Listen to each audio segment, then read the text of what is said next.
फूलनगर गांव में रहने वाला एक गरीब किसान अपने घर के बाहर बैठा हुआ था। उसके पास कुछ बकरियां और मुर्गियां भी थी। उसने अपने बेटे गोपाल से कहा, गोपाल, मैं खेत जा रहा हूँ। इस बार भी फसल अच्छी नहीं आई है, पर देखता हूँ जितना है उसमें कुछ हो सके। तुम बकरियों को चराने वन में जाओ, वन में अच्छी ताजी घास मिलती है। जी पिताजी, मैं पहले मुर्गियों को खाना खिला देता हूँ और फिर बकरियों को ले जाता हूँ। गोपाल मुर्गियों को खाना देकर बकरियों को वन में ले जाता है। सभी बकरियां पेट भर के घास खाती हैं। अंधेरा होने लगता है। चलो, अंधेरा होने लगा है, अब बकरियों को वापस ले जाना चाहिए। गोपाल सभी बकरियों को घर वापस ले जाने लगता है। गोपाल के पीछे सभी बकरियां जाने लगती हैं। तभी वहाँ एक लोमड़ी आती है। इतनी सारी बकरियां देखकर लोमड़ी के मुंह में पानी आ जाता है। लोमड़ी एक पेड़ के पीछे छुप जाती है। अरे वाह, मैं तो शिकार के लिए बाहर निकली थी, परंतु आज तो मेरा भाग्य उज्जवल है। इतनी सारी बकरियां एक साथ, कितने दिनों में ऐसी शिकार नहीं खाई है। रोज रोज वो छोटे छोटे खरगोश और गिलहरियां खाकर मेरे मुंह का स्वाद बिगड़ गया है। आज बकरी का ताजा मांस खाकर मजा आ जाएगा। लोमड़ी धीरे धीरे आगे जाने लगती है। गोपाल के पीछे बकरियां चल रही होती हैं। तभी सबसे पीछे चल रही बकरी पर पीछे से आकर लोमड़ी झपट पड़ती है। वो बकरी की गर्दन को ही पकड़ लेती है। बेचारी बकरी की मुंह से आह तक नहीं निकलती और लोमड़ी उस बकरी को लेकर भाग जाती है। गोपाल और कुछ देर चलता, फिर गोपाल घर लौट आता है। आ गए बेटा, अब सभी बकरियों को बांध दो और हाथ मुंह धोकर खाना खा लो। तुम्हारे बापू भी खेत से वापस आ गए हैं। गोपाल बकरियों को बांधने लगता है। तभी नंदन वहाँ आता है और अरे ये क्या गोपाल, एक बकरी कहाँ है? सभी तो यही है बापू। नहीं, एक बकरी कम है, देखो। गोपाल ध्यान से देखता है तो उसे पता चलता है कि एक बकरी कम है। बताओ, कहाँ है एक बकरी? पता नहीं बापू, सभी मेरे पीछे ही चल रही थी, कैसे भाग गई समझ नहीं आ रहा है। क्या तुम बकरियों के आगे चल रहे थे? अरे इतना भी नहीं जानते कि जब हम जानवरों को चराने जाते हैं तब हमें उनके पीछे चलना चाहिए। कहीं हमारी बकरी को कोई वन्य प्राणी तो नहीं ले गया? मुझे भी वही भय लग रहा है। गोपाल, अब कभी बकरियों को लेकर वन में मत जाना। कदाचित वो जानवर शिकारी फिर से बकरी का शिकार करने आ सकता है। इधर वन में लोमड़ी उस बकरी को खाकर तृप्त हो जाती है। फिर भी आधी बकरी बच जाती है। कितनी स्वादिष्ट बकरी थी। इतना मांस खाया बकरी का, फिर भी अभी इतनी बची है। एक काम करती हूँ, इस बकरी को मिट्टी के अंदर छुपा देती हूँ, नहीं तो दूसरा कोई आकर मेरी बची हुई बकरी को खा लेगा। फिर लोमड़ी मिट्टी में गड्ढा खोदकर बची हुई बकरी को छुपा देती है। 2 दिनों के बाद लोमड़ी बची हुई बकरी भी खत्म कर देती है। फिर कुछ दिनों तक लोमड़ी को खाना नहीं मिलता। एक दिन, बहुत दिन हो गए हैं, कोई शिकार नहीं मिली है। मुझे तो लगता है कि अब मुझे उस बकरी की खुशबू को सूंघकर उसके बारे में पता लगाना चाहिए। लोमड़ी बकरी की गंध सूंघते हुए किसान नंदन के घर तक आकर पहुंच जाती है। वो वहीं रुककर रात होने का इंतजार करने लगती है। रात होने के बाद किसान का परिवार सो जाता है। बकरियों को आंगन में बांधकर रखा हुआ था। ये देखकर लोमड़ी झट से आती है और एक बकरी को पकड़कर वन में भाग जाती है। अगले दिन नंदन देखता है कि जहाँ पर बकरी बंधी थी वहाँ सिर्फ एक रस्सी है। गोपाल, राधा, देखो, एक बकरी चली गई, कुछ मुर्गियां भी गायब हैं। ये क्या कह रहे हैं आप? बकरी कहाँ चली जाएगी? उसे तो बांध कर रखा था। हाँ, परंतु अब देखो, यहाँ सिर्फ रस्सी है। मुझे तो लगता है कि कोई बकरी को उठाकर ले गया है। पर ऐसा कौन कर सकता है? गोपाल और नंदन बकरी को ढूंढने लगते हैं, परंतु उन्हें बकरी कहीं नहीं मिलती। ऐसे ही अब हर 2 दिनों के बाद लोमड़ी आकर एक एक बकरी को ले जाने लगती है। एक दिन गोपाल लोमड़ी के पंजों के निशान देख लेता है। बापू देखिए, लोमड़ी के पंजों के निशान। नंदन और राधा बाहर आकर देखते हैं, तब उन्हें बकरियों के गायब होने का कारण समझ आता है। मुझे जिसका भय था वही हुआ है। उस दिन वन में बकरी को उस लोमड़ी ने ही पकड़ा होगा और उसका शिकार किया होगा। अब उसे बकरी के मांस का स्वाद अच्छा लगने लगा है, इसीलिए वो एक एक करके हमारी बकरियां ले जा रही है। लगता है वो बकरी के साथ मुर्गी भी ले गई है। उस लोमड़ी का कुछ करना चाहिए, नहीं तो हमारी सारी बकरियां मार डालेगी। कितने जतन से हमने इन बकरियों को बड़ा किया है। हाँ, जब खेती से हमें ज्यादा धन नहीं प्राप्त होता तब उन्हीं बकरियों का दूध बेचकर हम धन कमाते हैं। मुर्गियों के अंडे से भी अच्छी कीमत मिलती है। तभी वहाँ धनीराम सेठ आते हैं। अरे नंदन, क्या हुआ? बहुत दिनों से तुम बकरी का दूध लेकर हवेली पर नहीं आए। और वो श्याम भी बता रहा था कि उसके यहाँ मुर्गी के अंडे भी नहीं भेजे हैं तुमने कुछ दिनों से। अरे धनीराम सेठ, अब क्या बताऊं आपको। अभी हम वही बात कर रहे थे। एक लोमड़ी आकर बकरी या मुर्गी को ले जाती है। कितने प्रयास किए पर वो शिकार करती ही है, इसीलिए मैं दूध और अंडे नहीं दे पा रहा हूँ। अच्छा, ऐसी बात है। देखो भाई, जल्दी ही उस लोमड़ी का कुछ बंदोबस्त करो। तुम्हें तो पता है कि मेरे बेटे की सेहत के लिए वैद्य जी ने बकरी का दूध पीने को कहा है, और गांव में तुम्हारे सिवा किसी के पास बकरियां नहीं हैं। जी धनीराम सेठ जी, मैं जल्दी ही कुछ करता हूँ। और हाँ, आप भी गांव में सबको कह देना कि अपने अपने जानवर आंगन में बांधने के स्थान पर कहीं सुरक्षित जगह पर बांधें। वो लोमड़ी बड़ी चालाक है, किसी के भी जानवर को शिकार बना सकती है। हाँ हाँ, बता दूंगा और श्याम को भी जानकारी दे दूंगा। ठीक है? आपका बहुत बहुत धन्यवाद। धनीराम सेठ चले जाते हैं। देखा, अब अगर हमने दूध और अंडों को बेचना भी बंद कर दिया तो हमें बड़ा नुकसान हो जाएगा। नहीं, मैं जल्दी ही उस लोमड़ी के बारे में कुछ सोचता हूँ। आज से हम बकरियों को आंगन में नहीं, हमारे घर में ही बांधेंगे। और हाँ, मुर्गियों को भी टोकरी के नीचे संभाल कर रख देना। रात हो जाती है और गोपाल मुर्गियों को टोकरी के नीचे छुपा कर रखता है। बकरियों को घर के अंदर बांधकर सभी सो जाते हैं। लोमड़ी फिर से नंदन के घर के बाहर आती है। वो देखती है कि एक भी बकरी बाहर नहीं है। अरे, ये बकरियां कहाँ गईं? लगता है कि इस किसान को पता चल गया है कि मैं ही इसकी बकरियों की शिकार कर रही हूँ। परंतु अब मैं क्या करूँ? भूख तो बहुत लगी है। लोमड़ी विचार करने लगती है, तभी उसे मुर्गियों की खुशबू आती है। लोमड़ी टोकरी के नीचे से एक मुर्गा को पकड़कर ले जाती है। अगले दिन नंदन देखता है कि लोमड़ी मुर्गा को ले गई है। इतना छुपाकर रखने के बाद भी वो लोमड़ी मुर्गी को ले ही गई। आज रात को हमें और सतर्क रहना पड़ेगा। नंदन और गोपाल मिलकर पूरे आंगन में कांटे बिछा देते हैं। अब अगर लोमड़ी आएगी तो उसके पंजों में ये कांटे चुभ जाएंगे और वो आगे नहीं बढ़ पाएगी।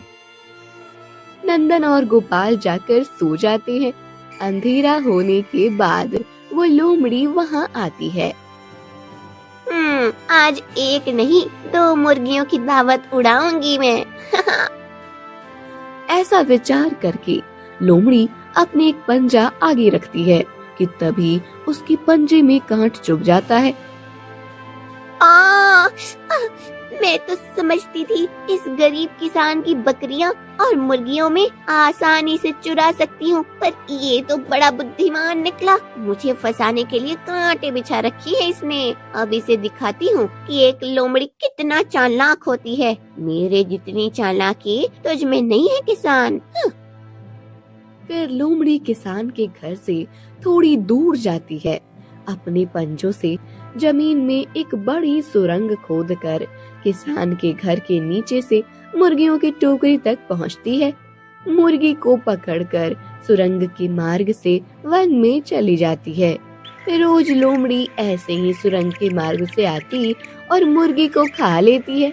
एक दिन गोपाल, कल से खेती का काम शुरू हो जाएगा, इसीलिए तुम्हें अब मेरे साथ खेतों में आना है। तुम्हारी माँ भी हमारे साथ आएगी। हाँ बापू, तीनों मिलकर काम करेंगे तो हमारी फसल अच्छी आ जाएगी। नंदन, गोपाल और राधा तीनों भी अब दिन भर खेत में काम करने लगते हैं। एक दिन उन्हें काम करते करते रात हो जाती है। लोमड़ी सुरंग से होकर किसान के घर तक आती है। तब वो देखती है कि घर में कोई नहीं है। अरे वाह, लगता है आज किसान अभी तक लौट कर घर नहीं आया है। आज तो मैं बकरी को ही खाऊंगी। ऐसा कहकर जैसे ही लोमड़ी बकरी को पकड़कर वन में ले जाती है, कई दिनों तक बकरी और मुर्गियों को खाने के कारण से लोमड़ी एकदम तगड़ी बन गई थी। उसके शरीर का आकार बहुत बढ़ गया था। घर आने के बाद नंदन ने देखा कि लोमड़ी ने आज फिर बकरी का शिकार किया है। ये लोमड़ी तो बहुत चालाक है। मुर्गियों को छुपा कर रखा, बकरियों को घर के अंदर बांध कर रखा, यहाँ तक कि उस लोमड़ी को फंसाने के लिए पूरे आंगन में कांटे बिछाए। फिर भी ये सुरंग बनाकर आने लगी है। अब हम इस लोमड़ी का क्या करें? हमारे पास तो कोई शस्त्र भी नहीं है। शस्त्र होकर भी क्या उपयोग माँ? वो लोमड़ी बहुत चालाक है, उसे मारना इतना आसान नहीं है। गोपाल ठीक कह रहा है। अब हमें इस लोमड़ी को सबक सिखाने के लिए किसी और की सहायता से कुछ करना होगा। आप क्या विचार कर रहे हैं? बताता हूँ। कुछ दिन बीत जाते हैं। इधर वन में उस तगड़ी लोमड़ी को देखकर एक शेर उसके पीछे पड़ जाता है। लोमड़ी पानी पीने के लिए नदी पर जाती है। इतनी तगड़ी लोमड़ी तो पहले कभी नहीं देखी है। कितना स्वादिष्ट मांस होगा इस लोमड़ी का। मुझे अभी इसका शिकार करना चाहिए। शेर धीरे धीरे लोमड़ी के पीछे आने लगता है। जैसे ही शेर लोमड़ी पर झटकने वाला होता है, लोमड़ी नदी के पानी में उसका प्रतिबिंब देख लेती है और पीछे मुड़ जाती है। नहीं नहीं वनराज, मुझे मेरी शिकार मत कीजिए। तुम जैसी तगड़ी लोमड़ी मैंने पहली बार देखी है। ऐसी लोमड़ी के सामने होते हुए भी उसका शिकार न करने की मूर्खता मैं नहीं कर सकता। मैं तुम्हें अपना भोजन अवश्य बनाऊंगा। आपकी बात सही है वनराज, परंतु आप विचार कीजिए कि मैं इतनी तगड़ी कैसी बनी हूँ। वनराज, गांव में किसान है, उसके पास बहुत सारी बकरियां और मुर्गियां हैं। उन्हें खाकर ही मैं इतनी तगड़ी बनी हूँ। इतना स्वादिष्ट मांस है उन बकरियों का कि क्या बताऊं। आप मेरा भोजन अवश्य कीजिए, परंतु मेरा आपसे अनुरोध है कि आप एक बार उस बकरी को खा कर देखिए। मुझे पूरा विश्वास है कि आपको उसके मांस का स्वाद बहुत पसंद आएगा। अच्छा, यदि ऐसी बात है तो चलो। अभी नहीं वनराज, अंधेरा होने के बाद हम जाएंगे। परंतु एक बात याद रखना, यदि मुझे बकरी का मांस नहीं मिला तो मैं तुम्हें खा जाऊंगा। लोमड़ी और शेर अंधेरा होने का इंतजार करने लगते हैं। लोमड़ी को लग रहा होता है कि उसने कितनी आसानी से शेर को मूर्ख बनाया है। इधर नंदन अपने एक कुम्हार दोस्त से आकर मिलता है। अरे नंदन, तुम कितने दिनों के बाद आए हो? हाँ, अब क्या कहूँ, तुम्हारी सहायता की आवश्यकता है। हाँ बताओ, क्या हुआ? मुझे जितनी हो सके उतनी जल्दी मिट्टी की बनी कुछ बकरियां चाहिए। अरे ये क्या कह रहे हो? मिट्टी की बकरियां? तुम्हारे पास तो इतनी बकरियां हैं, फिर ये मिट्टी की बकरियां क्यों? अरे एक चालाक लोमड़ी ने बड़ी समस्या खड़ी कर दी है। रोज आकर कभी बकरी तो कभी मुर्गी चुरा कर ले जाती है। अब मुझे उसे सबक सिखाना है, इसीलिए मुझे मिट्टी की बकरियां बनाकर दे दो। ठीक है। भोला नंदन को मिट्टी की बकरियां बनाकर देता है। नंदन उन बकरियों को आंगन में बांध देता है। रात हो जाने के बाद नंदन, राधा और गोपाल घर के अंदर छुपकर देखने लगते हैं। कुछ देर के बाद लोमड़ी आती है और उसके पीछे शेर भी आता है। इतने सारे बकरियों को देखकर शेर जोर से दहाड़ता है। अरे अरे वनराज, ये आप क्या कर रहे हैं? आपकी दहाड़ की आवाज अगर गांव वालों ने सुन ली तो वो सतर्क हो जाएंगे। आप शांत रहिए, मैं जाकर बकरी को पकड़कर लाती हूँ। तब तक आप मेरी यही प्रतीक्षा कीजिए। लोमड़ी धीरे से आंगन में आती है। अरे वाह, उस शेर को तो मैंने कितनी आसानी से मूर्ख बनाया है। बड़ा वन का राजा बना घूमता है। अब एक बकरी उसे दे दूंगी और एक मैं खाऊंगी। एक बार उसे बकरी दे दूंगी, फिर वो मेरा कुछ नहीं बिगाड़ेगा। लोमड़ी एक बकरी के पास आकर उस पर झपट पड़ती है, पर जैसे ही वो अपने दांतों से उस बकरी को पकड़ती है, उसके दांत टूट जाते हैं और उसके मुंह से खून बहने लगता है। अरे ये क्या? ये तो मिट्टी की बनी बकरी है। एक एक करके लोमड़ी और भी कुछ बकरियों को पकड़ने की कोशिश करती है, पर सभी मिट्टी की ही बनी होती हैं। लोमड़ी के सारे दांत टूट जाते हैं।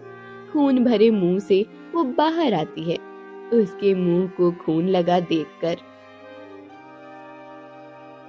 ये क्या, तुम अकेले ही बकरी को खाने बैठ गई? मेरे लिए बकरी नहीं लाई तुम? अरे वनराज, उस दुष्ट किसान ने मुझे मूर्ख बनाया है। उसने मिट्टी की बकरियां बनाकर बांध कर रखी हैं। उस मिट्टी की बकरियों के कारण ही मेरे दांत टूट गए हैं। असत्य बोल रही हो तुम। अब मैं तुम्हें नहीं छोड़ूंगा। शेर ऐसा कहकर लोमड़ी पर झपट पड़ता है और उसका शिकार कर लेता है। अपनी शिकार को वन में ले जाकर शेर बड़ी आराम से खा लेता है। दूसरों को मूर्ख बनाने के प्रयास में लोमड़ी खुद ही मूर्ख बन जाती है और उसके प्राण चले जाते हैं। लोमड़ी का संकट हमेशा के लिए दूर हो जाता है और नंदन चैन की सांस लेता है। सुंदरपुर के महाराज कीर्तिसेन के प्रजा पर अत्याचार की कीर्ति दूर तक फैली हुई थी। महाराज कीर्तिसेन अपनी प्रजा के बल पर राज्य की नहीं, केवल खुद की उन्नति कर रहे थे। एक दिन, महामंत्री, इस बार प्रजा से कर प्राप्त नहीं हुआ है। आम तौर पर तो हर 3 महीने के बाद प्रजा कर दे देती है। हाँ महाराज, परंतु प्रजावासियों का कहना है कि इस बार उनकी फसल अच्छी नहीं हुई है, इसीलिए वो कर देने का समय बढ़ाकर मांग रहे हैं। वो सब मैं नहीं जानता। प्रजा से कहो कि यदि इस राज्य में रहना है तो समय पर कर देना ही पड़ेगा, अन्यथा कर की मात्रा बढ़ाई जाएगी। तभी महाराज कीर्तिसेन के सलाहकार सुधाकर बोलते हैं। महाराज, इस समय प्रजा का कर बढ़ाना उचित नहीं है। ये आप क्या कह रहे हैं सुधारक? यदि हमने कर की मात्रा नहीं बढ़ाई तो प्रजा विचार करेगी कि यहाँ समय पर ना भी दिया तो कोई दिक्कत नहीं है। राज्य में यदि अनुशासन बनाए रखना है तो हमें समय पर कर ना मिलने पर दंड भी रखना ही पड़ेगा। महाराज सही कह रहे हैं। एक बार यदि प्रजावासियों को ये पता चल जाए कि महाराज दंड नहीं लगाते तो आगे चलकर वो और भी ढिलाई करेंगे कर देने में। उन्हें इस बात का पता चलना ही चाहिए कि हमारे राज्य में सभी कार्य समय पर ही किए जाते हैं। महाराज के महामंत्री महाराज की ही तरह अत्याचारी थे, परंतु सलाहकार बड़े ही कोमल मन के थे। उन्हें प्रजा की समस्याओं का ज्ञान था और उनके प्रति चिंता भी थी। महाराज का एक हाथी था जिससे महाराज बहुत प्रेम करते थे। वो हाथी रोज गांव में जाकर प्रजाजनों के खेत को उद्ध्वस्त करता था। एक दिन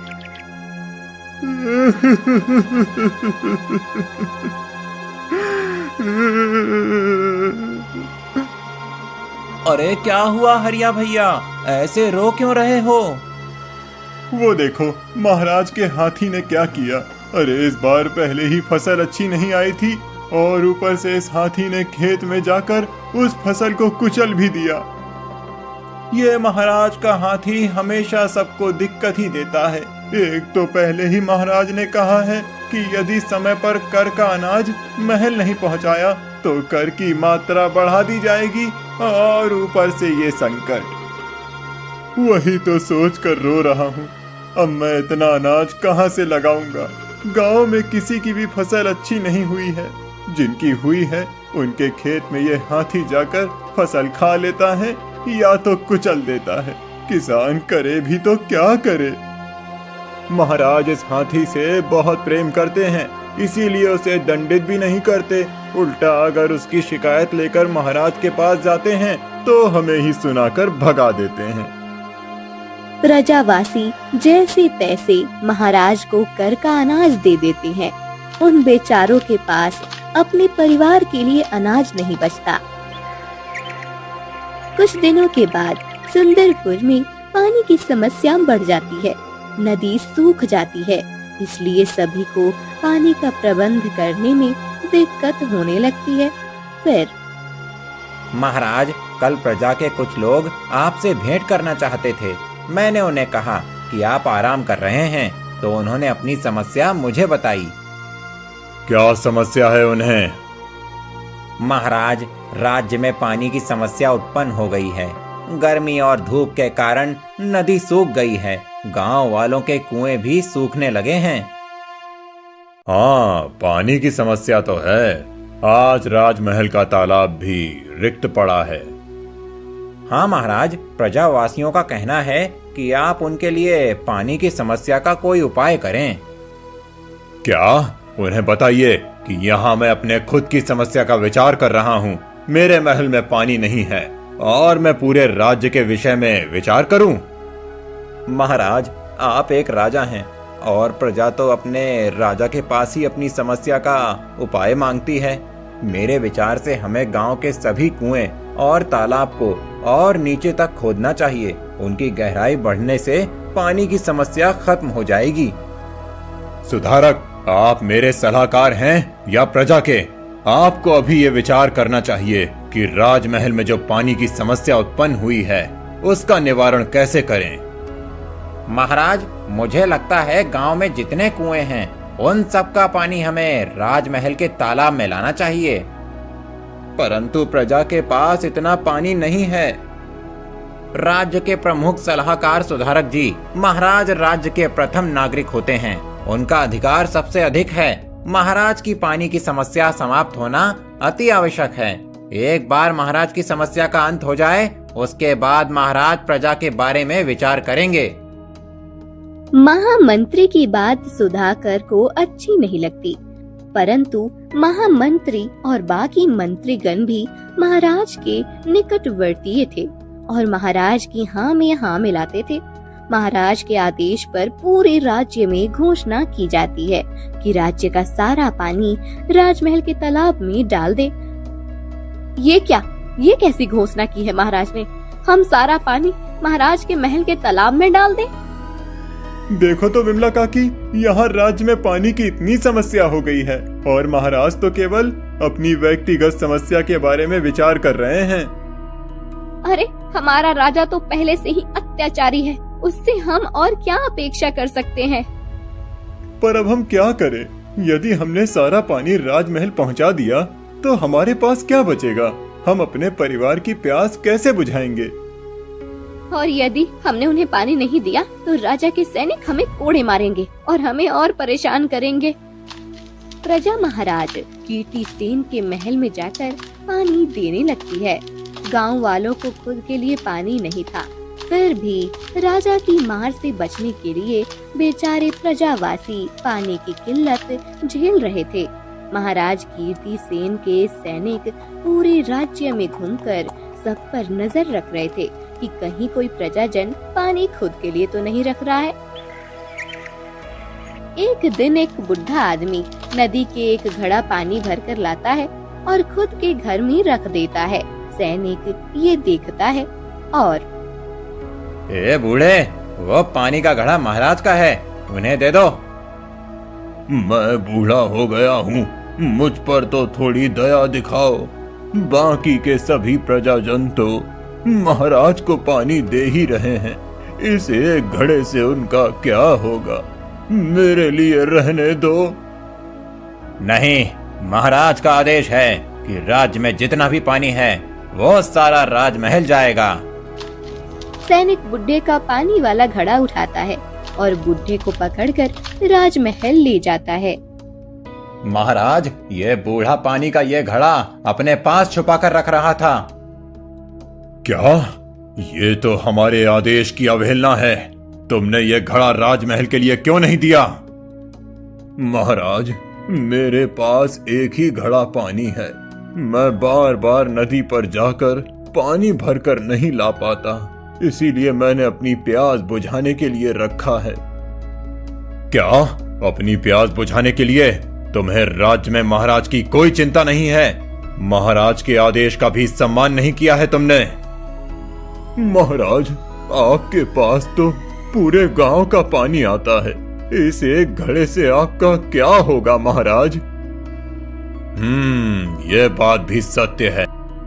ऐसा कहकर महाराज कीर्तिसेन सैनिक के हाथ से वो घड़ा ले लेते हैं और उस घड़े को जमीन पर पटक देते हैं।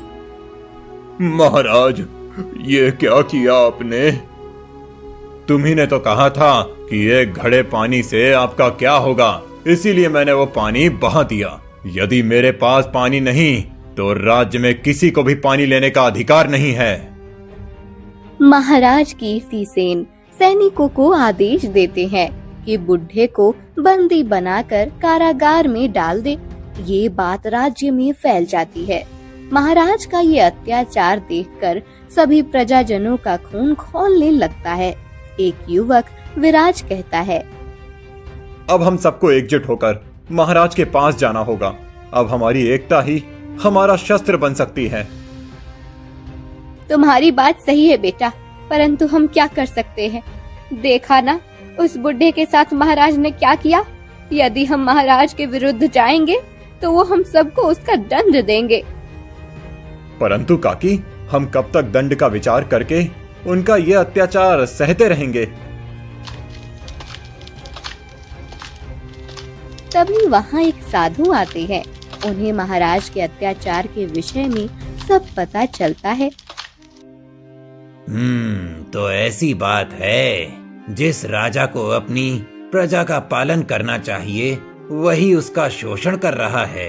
ये तो बहुत अनुचित है। हाँ साधु बाबा, महाराज के अत्याचार ने सारी सीमाएं पार कर ली हैं।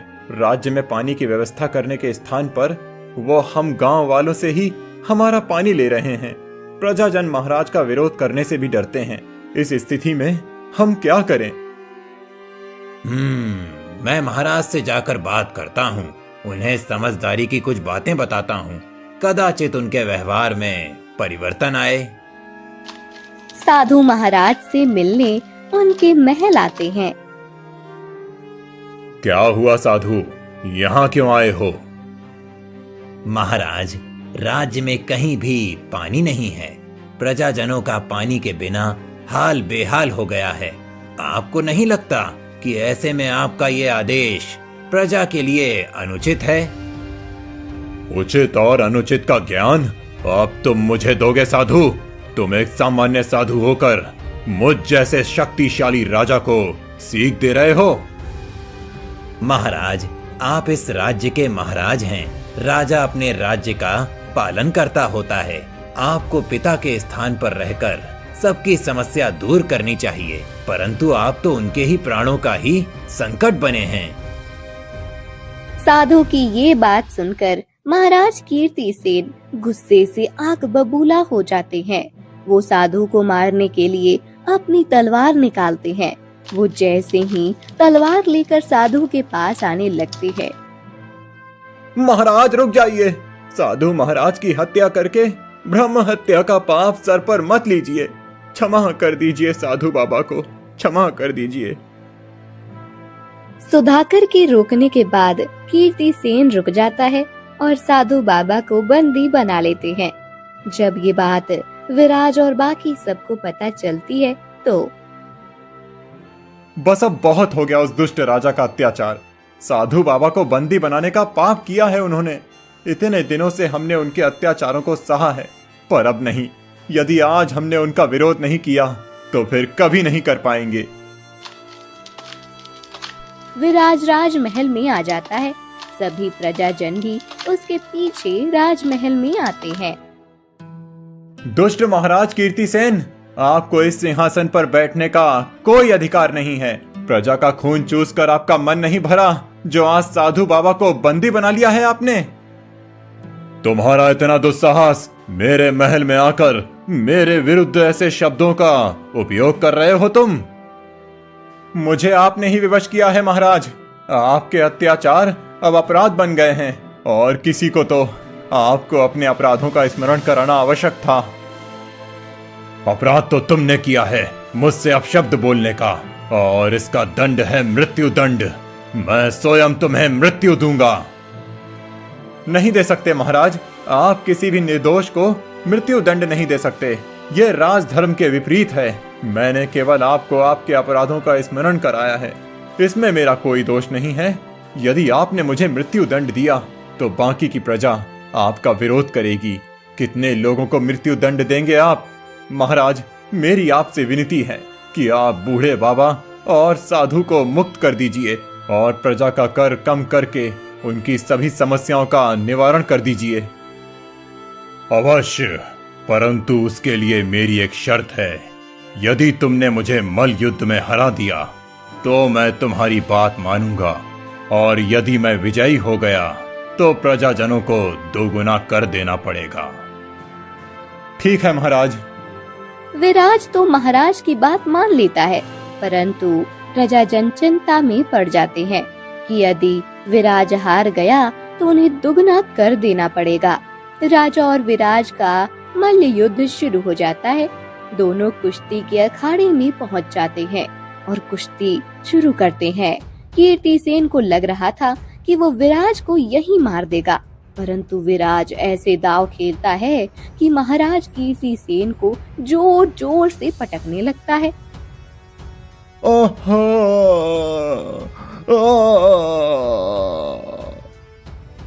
कीर्तिसेन की आह निकल जाती है।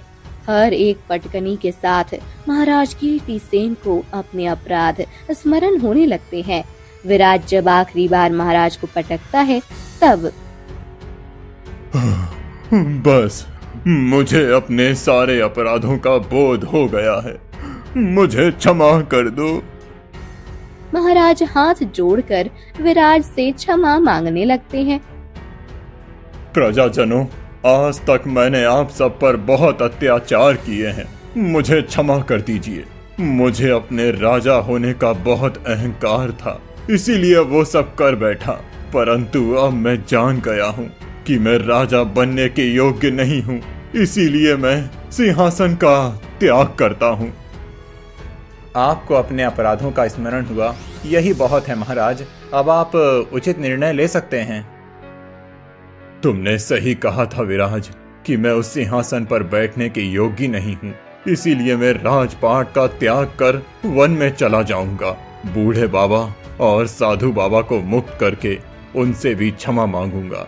इस युवक की हर पटकनी के साथ मुझे अपने अपराध याद आ रहे थे।